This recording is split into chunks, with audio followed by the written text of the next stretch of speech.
ზაზამ საფუძველი დაუდო უდიდეს საქმეს ჩვენი ეკლესიაში და საქართველოში. ეს არის 24 საათიანი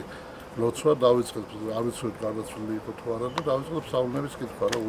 24 საათის განმავლობაში რა. და იმის მერე 15 წელია, 15 წელზე მეტია უკვე, 15 წელია რომ კითხულობ ამ ფსალმებს რა. ჯერ აქ ჩვენთან და მერე გადავედი სვეცხოველში და იმის მერე და დავიწყე პატაშვილს როცა გავიგე გარდაცვლილი იყო, მე დავიწყე პატაშვილის გადახდა რა, 43 რა ყოველ დღე და მე ავდექი და მთელ დღეს აი 15 წელია უკვე მარტო ბრევს არა, აი საქართველოს ღვთისმშობლებს რა, ვაჟას დოდის შვილებიც ყავდა ვაჟა ფშავლას და ლუკა რაზიკაშვილის დოდის შვილები, აი იმას უყოლას ყველა კაი ქართულს უხდი ყოველდღე პატაშვილს რა, იქ არის ჟიული შარტავაც იქ არის. არის ძალიან ბევრი ქართველი და აი ესეთი მეცნიერო რომ ჩემი პატარა 8 წელი შევიტანო ამ ჩვენი ქართველების უკრებულობაში და აი ამ საფუძველი ჩავყარა ყველაფერი ზაზა. ლოცვასაც, პანაშვილსაც და აი ხლა დიდი იმედი ვარს რომ ეკლესიის შენებლობასაც თავისთავად ჩავყრო შენდეს საფუძველს. მამაო, აი თვითონ ზაზაზე რო გითხრას, აი როგორი პიროვნება იყო.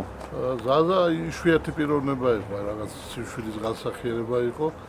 წყნარი შვიდი საქართველოს შეყვარებული სასაულად და ერთი რაღაცა მინდა ის რომ როცა აი სომის სანამ გარდაიცვალა მასაც რომ ბრონეჟილეთი რა და ერთი ბიჭი ყავდა უკვე და მეორე მუცელში იყო რა ეს ზაზას გარდაცვალების ერთვის მერე დაიბადა ანასტასია ჩემი ნათლულია და ზაზას გაუხდიეს ბრონეჟილეთი და ვიღაც ჯარისკაცისთვის მიუწია ოფიცერი იყო თვითონ მიუწია რომ მე ორი შვილი მაინც ამყავს და შენ არავინ არ აკავსო და მე რო გარდავიცვალა არაფერი არ მოხდებოდა შენ კიდე უნდა გააბრალო და მართლაც მოდა რა ეს ბრონეჟილეთი გადარჩებოდა და ესე